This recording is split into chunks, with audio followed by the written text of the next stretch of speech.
students, I am your science teacher and today I am going to teach you science of class 8th and today we continue chapter 3 synthetic fibers and today we do part 2nd. So first of all of you open your science book. This is your science book, science of class 8th. In chapter 3, this is the chapter 3.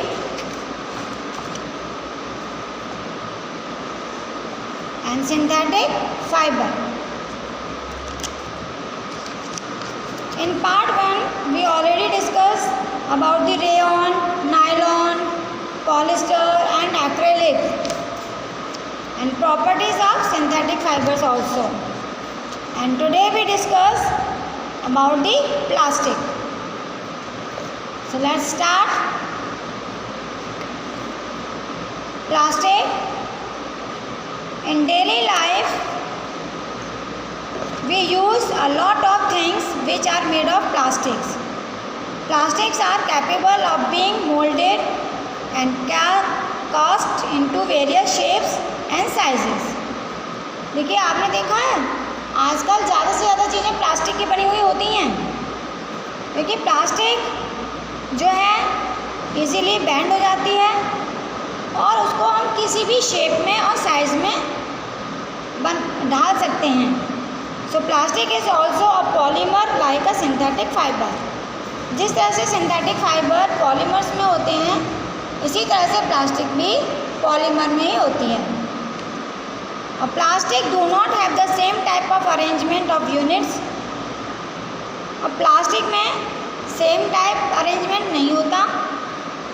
In some it is line whereas in other it is cross link. कुछ line में होती हैं और कुछ में arrangement cross में होता है. अब जैसे देखिए bucket, chair, tub, toys, stool, box, mug, glass, bottle, jars etcetera are made up of plastic. ये सभी किस चीज़ की बनी हुई होती है बच्चों? प्लास्टिक की. Plastic can be shaped in any form. Plastic को हम किसी भी शेप में ढाल सकते हैं यानी किसी की भी शेप हम बना सकते हैं प्लास्टिक से. It can be recycled. Plastic को हम रिसाइकल कर सकते हैं यानी कि पुरानी प्लास्टिक से नई प्लास्टिक बना सकते हैं. रीयूज़. अगर कोई एक प्लास्टिक की चीज़ है उसको अगर हमने यूज़ किया है तो उसी चीज़ को हम किसी और को अगर दे दें तो वो भी उसे यूज़ करेगा तो वो रीयूज़ हो गया यानी कि दोबारा यूज़ करना. कलर्ड. अलग अलग कलर हम कर सकते हैं. Rolled into sheet. प्लास्टिक की शीट बना सकते हैं. और मेड इनटू वायर्स. और प्लास्टिक के वायर भी हम बना सकते हैं. प्लास्टिक के वायर भी आते हैं. ये यहाँ पे कि कुछ पिक्चर्स आपको दिखाई दे रही हैं. ये सभी किस चीज़ की बनी हुई हैं बच्चों? प्लास्टिक की बनी हुई हैं. अब आपने देखा होगा कि कुछ ऑब्जेक्ट्स जो प्लास्टिक के बने हुए होते हैं जैसे आपके बकेट है, मग है, चेयर है, स्टूल, ये सभी ऐसे ऑब्जेक्ट्स हैं प्लास्टिक के जो इजीली बेंड हो जाते हैं यानी कि मुड़ जाते हैं. और कुछ प्लास्टिक की चीज़ें ऐसी हैं जो बेंड नहीं होती हैं, जो बेंड हो जाती हैं और गर्म करने पर वो पिघल जाती हैं. And can be bend easily is known as the thermoplastic. तो उसे हम क्या कहते हैं बच्चों? थर्मोप्लास्टिक. यानी प्लास्टिक के भी हमने डिवाइड किया हुआ है थर्मोप्लास्टिक और थर्मोसेटिंग प्लास्टिक. तो थर्मोप्लास्टिक बच्चों कौन सी होती है? ध्यान से सुनिए. वो प्लास्टिक की चीज़ें जो इजीली बेंड हो जाती हैं यानी कि मुड़ जाती हैं और गर्म करने पर वो पिघल जाती हैं तो उसे हम थर्मोप्लास्टिक कहते हैं. अब जैसे देखिए ये आपका स्केच कलर है, ये भी प्लास्टिक का है. देखिए अब इसी कैप को हम इस तरह से करें तो ये इस तरह से थोड़ी दब जाएगी है ना. तो ये मग होता है, मग को अगर हम इस तरह से दबाएं तो वो दब जाएगा। बकेट होती है, बकेट को अगर हम इस दबाएं तो ही दब जाएगी, बैंड हो जाएगी। हमारा कोम होता है, कंघा, जैसे हम कोम करते हैं अपने हेयर को, वो भी थोड़ा बैंड हो जाएगा। तो इस तरह से जो प्लास्टिक के ऑब्जेक्ट बैंड हो जाते हैं और गर्म करने पर वो पिघलते हैं, उसे हम थर्मोप्लास्टिक कहते हैं।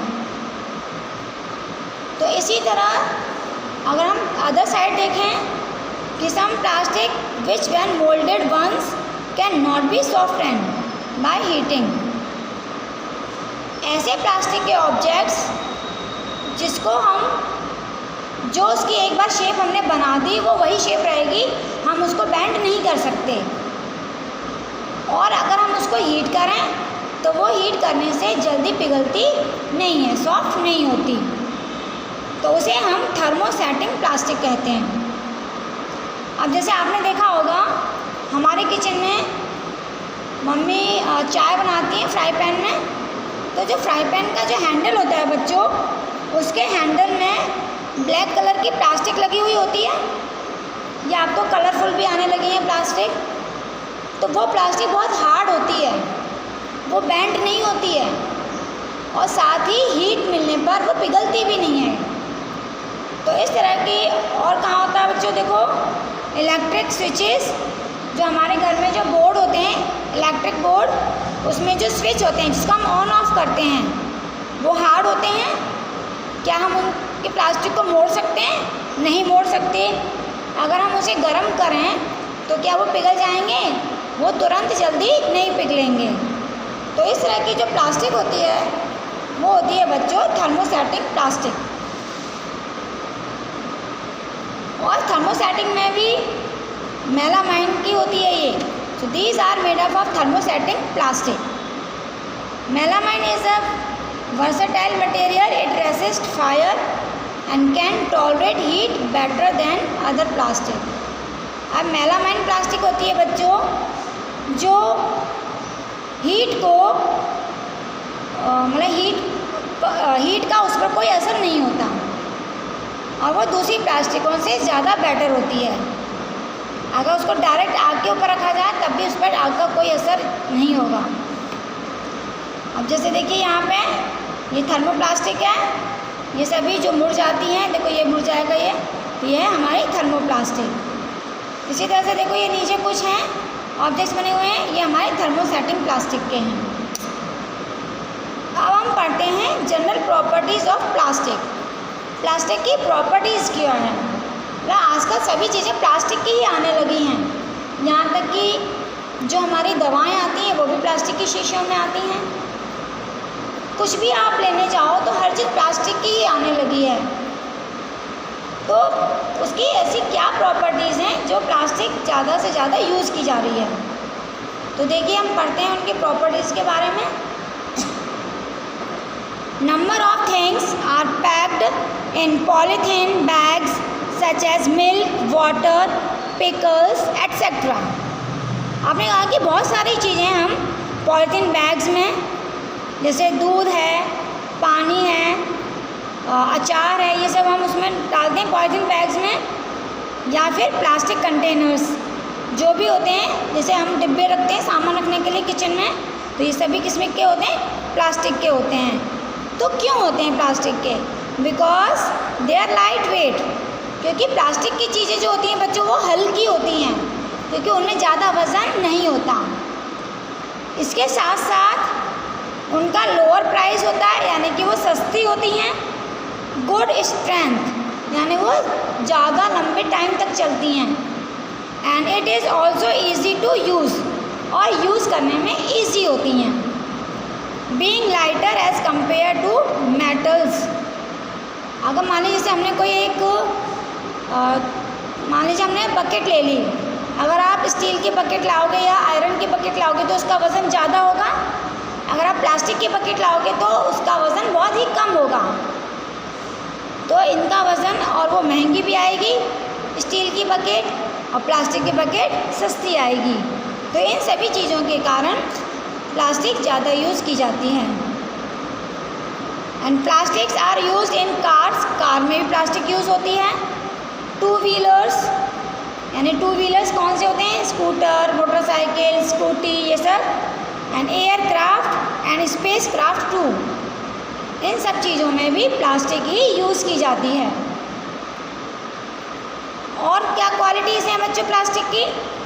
Plastic is a poor conductor of heat. Plastic heat का पुअर कंडक्टर होती है, यानी कि जल्दी गर्म नहीं होती। एंड इलेक्ट्रिसिटी, और बिजली की भी पुअर कंडक्टर होती है, यानी कि प्लास्टिक में करंट नहीं आता। तभी तो आपने देखा होगा कि जो प्लास्टिक के तार होते हैं, जो बिजली के तार होते हैं, उसके ऊपर प्लास्टिक का कवर चढ़ा हुआ होता है। और जो स्विच होते हैं वो प्लास्टिक के बने हुए होते हैं, बोर्ड हैं वो भी प्लास्टिक के बने हुए होते हैं। और जो हमारे बिजली ठीक करने के लिए जो हमारे पास टूल्स होते हैं, जैसे प्लास है, स्क्रू ड्राइवर है, इन सभी के जो हैंडल होते हैं पकड़ने वाली जगह पर प्लास्टिक लगी हुई होती है ग्रीन कलर की। तो ये इसके अंदर करंट नहीं आता, इसलिए प्लास्टिक लगी हुई होती है। तो जो प्लास्टिक है वो हीट और इलेक्ट्रिसिटी दोनों की ही पुअर कंडक्टर होती है, यानी कि वो गर्म भी नहीं होती और उसमें लाइट पास नहीं होती, यानी करंट नहीं आता। So it is used in refrigerators, और जो हमारी फ्रिज है उसमें भी यूज़, क्योंकि इसकी बॉडी भी प्लास्टिक की होती है। And in plastic body refrigerator, यानी कि जो हमारा फ्रिज है उसकी बॉडी प्लास्टिक की होती है। And many household goods plastic are also use in wiring, और हमारे घर की बहुत सारी चीज़ें होती हैं जो प्लास्टिक की ही होती हैं। Plastics are insoluble in water, and for this reason bottle, buckets and containers made of plastic are used for storing water and cups for drinking water. Plastic जो है बच्चों वो पानी में घुलती नहीं है, इसलिए इसका यूज़ बकेट, बॉटल्स और कंटेनर बनाने के लिए किया जाता है, क्योंकि अगर इनके अंदर हम पानी रखें तो ये घुलेगी नहीं, पानी वैसा का ही वैसा रहेगा। Plastic is extensively used in the medical field, और प्लास्टिक जो है मेडिकल फील्ड में भी बहुत ज़्यादा यूज़ हो रही है। जैसे टैबलेट्स, कैप्सूल, सिरिंज, ये सब किसकी होती हैं बच्चों? प्लास्टिक की होती हैं। Are packed in plastic made material, ये सब किस में पैक होती हैं? प्लास्टिक की पैकिंग में। अब एक और है आपका Teflon. Teflon is the brand name of poly tetrafluoroethyl ethylene, a type of plastic. बच्चों टेफ्लॉन भी एक तरह की प्लास्टिक होती है, और इसको डिस्कवर किया गया था यूएस बेस्ड कंपनी ने डुपॉन्ट इन 1938 में। Teflon coating are widely used in non stick cooking pans. Teflon plastic का यूज़ जो नॉन स्टिक पैन्स होते हैं, यानी कि नॉन स्टिक वाले जो बर्तन होते हैं उस पर कोटिंग करने में यूज़ किया जाता है। And Teflon does not stick to material easily, क्योंकि इसकी कोटिंग करने से जब हम कुछ भी मतलब सब्जी बनाते हैं या कुछ फ्राई करते हैं तो वो उस पर मेटल पर चिपकती नहीं, क्योंकि नॉन स्टिक है वो, उसके ऊपर कुछ चीज़ चिपकती नहीं है, इसलिए उसकी कोटिंग की जाती है।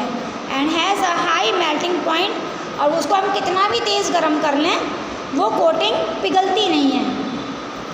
So unlike many common plastic which makes it effective for use in pans for easy cooking and cleaning, और ये खाना पकाने के लिए और सफाई करने में भी टेफ्लॉन की कोटिंग इजी होती है। आप देखिए ये हमने उसके बेनिफिट तो हमने पढ़ लिए, लेकिन बच्चों हमें पता है कि अगर एक चीज़ का बेनिफिट है तो उसका मतलब डिसएडवांटेज भी होता है, नहीं कि उसका फ़ायदा होता है तो उसका नुकसान भी होता है। अब हम इसके नुकसान के बारे में पढ़ेंगे, यानी कि बैड इफ़ेक्ट के बारे में। So bad effect of plastics on environment, हमारे एनवायरनमेंट पर प्लास्टिक का बैड इफ़ेक्ट किस तरह से पड़ता है, कि बुरा असर कैसे पड़ता है। A material which gets decomposed through natural process such as action by bacteria is called the biodegradable. बच्चों कुछ चीज़ें ऐसी होती हैं जो नेचुरली उसमें बैक्टीरिया बनने लगते हैं और उस चीज़ को वो सड़ा देते हैं, लेकिन प्लास्टिक ये नॉन बायोडिग्रेडेबल मटेरियल है, क्योंकि ये अपने आप डिकम्पोज नहीं होती, इसमें कोई बैक्टीरिया नहीं बनता, ये सड़ती नहीं है, ये सालों साल जैसी मिट्टी में हम इसको दबा देंगे वो वैसी की वैसी बनी रहेगी। सो प्लास्टिक इज़ नॉन बायोडिग्रेडेबल, यानी कि गलती नहीं है। It is hazardous effect of the environment, इसलिए इसका हमारे इन्वायरमेंट पर बहुत ही बुरा असर पड़ता है। And health are associated with its disposal, और इसको जो हम यहाँ मतलब कहीं भी फील्ड में फेंक देते हैं तो उसका असर हमारी हेल्थ पर भी पड़ता है।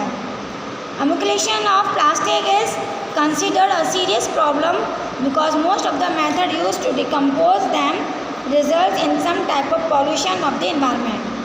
प्लास्टिक को ख़त्म करने के लिए हम अलग अलग मेथड यूज़ करते हैं जो हमारे हेल्थ के लिए, हमारे एनवायरनमेंट के लिए बहुत ही नुकसानदायक होते हैं।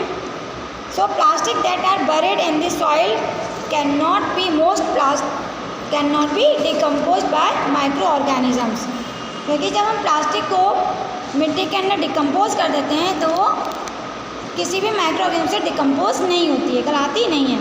देखिए ये सभी आपको प्लास्टिक दिखाई दे रही हैं इन पिक्चर्स में, देखो ये सब क्या हैं, प्लास्टिक हैं। ये कभी गलती नहीं है, ये ऐसी की ही पड़ी रहती हैं। जब हम इनको फील्ड में डाल देते हैं तो ये मिट्टी में दब जाती हैं। मिट्टी में दबने के बाद हमारी जो सॉइल होती है वो बेकार हो जाती है, उसके अंदर इन्वायरमेंट की एयर नहीं जाती है, उसमें हम कोई प्लांट भी नहीं लगा सकते।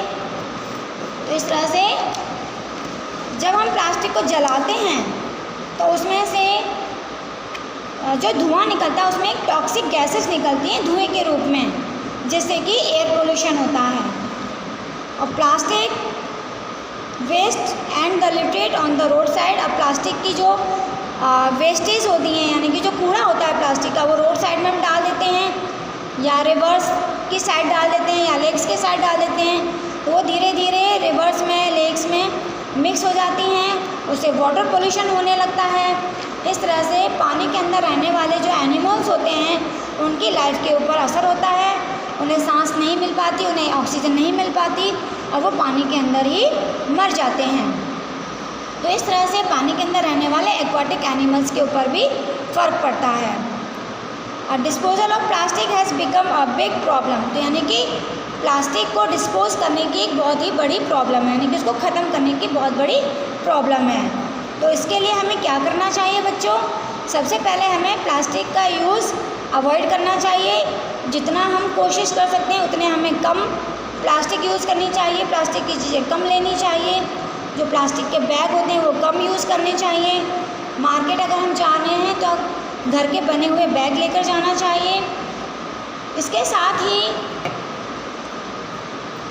हमारे देखिए यहाँ पे प्लास्टिक को रिसाइकल करने के यहाँ पे 4 मेथड्स हैं, 4 R's हैं, उन्हें हमें यूज़ करना चाहिए। 4 R's में रिड्यूस यानी प्लास्टिक का यूज़ कम करना चाहिए, रीयूज़ अगर एक प्लास्टिक की चीज़ है तो उसे हम दोबारा यूज़ करना चाहिए, रिसाइकल पुरानी प्लास्टिक की चीज़ों से गलाकर हमें नई प्लास्टिक की चीज़ें बनानी, और रिकवर यानी कि जो भी प्लास्टिक की कमी है उससे वो पुरानी प्लास्टिक से जब हम नई चीज़ बनाएंगे तो वो रिकवर हो जाएगी। तो ये हमें 4 R's जो प्रिंसिपल हैं उन्हें हमें ध्यान रखना चाहिए। तो बच्चों part 2 is completed. I hope you understand this chapter. So this chapter is completed. Thank you. Have a nice day.